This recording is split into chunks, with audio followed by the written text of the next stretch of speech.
the knees come out. See them almost scrape the ground. Some of them actually have football studs in their leathers on the knee. When the Motorcycle World Championships kicked off in 1949, even before my time, there was no real such thing as riding style. It was all about just keeping yourself nicely tucked in, legs inside, because they didn't have a lot of horsepower, and it was about aerodynamics. And then about 20 years down the road, a man called John Cooper, a good mate of mine, Moon Eyes he was known as, he decided he was going to stick his leg out and started to move his weight to the inside of the bike.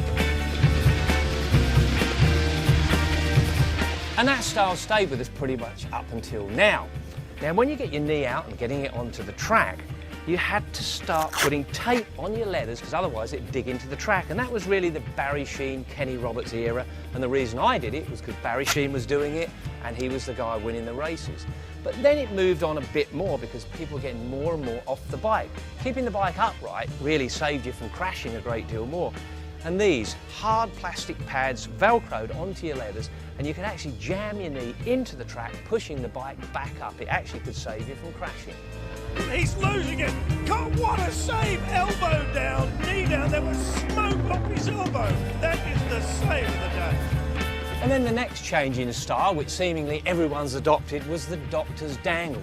Leg off the footrest, going into the corners. Now that works for lots of reasons. A, you've got the wind blowing on your leg. It's like a sail really, helping you slow the bike down, pulling you into the corners. But most importantly, you've got the weight of your leg and the boot, and I reckon that's about 10 kilos. Instead of it being on the footrest here, it's transferred to the back, to your bum really. It's helping keep weight to the back of the bike. And as I say, just about everyone on the grid does it now. And right up to date now, we've got another style. This man, Marc Marquez, number 93. He's got his knee firmly on the ground, but he's also dragging his elbows on the track. It's leant over about 64 degrees, and everything is touching. It is incredibly spectacular. And who knows how many people are going to adopt that style from now on.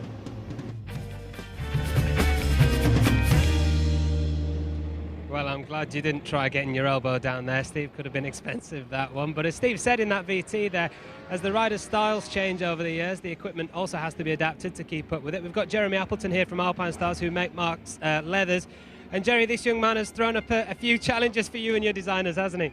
Yes, Matt, absolutely. I mean, even in Moto2, we noticed he was getting his elbow down on the floor. It's his particular style. But when he came to MotoGP, it certainly got more pronounced. In fact, I brought a couple of samples here to show that when we were in Malaysia in the test, we started seeing that actually he was wearing away the suit. So even the replaceable polyurethane slider wasn't coping. Just give us a look at that one, Jerry, the first one there, because it's kind of on the outside of the elbow, not just on the point there, isn't it? Yes, well, with the lean angle he's getting now in MotoGP, he's actually gone off the slider and onto the elbow of the suit. So we took it a stage further, and now we put a magnesium slider in place, which is actually removable as well. So when he wears it out, we don't have to take the arm off the suit. You were just telling me before there's a few younger riders who are already having to change their suits too to adapt. Yeah, Scott Redding's doing it now, and Kyle Smith. So I don't know if they're taking a leaf out of his book, but certainly it's becoming a trend. Two British riders, so let's hope they're as quick as this guy who's just pulled in behind us. Thank you, Jerry. Absolutely, thank you. All right. Okay, well, I don't think the old elbow sliders are going to be making it quite onto the off-the-peg suits just yet, because for us mere mortals, of course, usually getting your elbow on the ground, that's the first sign of something going particularly badly. I think Marc is here with us now, but it did actually go wrong for him yesterday morning in free practice. It just goes to show that even half a degree too much lean angle and you're down on the ground. But I suppose one advantage of his style is that he doesn't have far to fall. But he wasn't the only one who hit the deck yesterday. Rising track temperatures that we've seen here this weekend, as we discussed with Santi Hernandez just a few moments ago there, have led to more than one set of scuffed leathers here, let me tell you.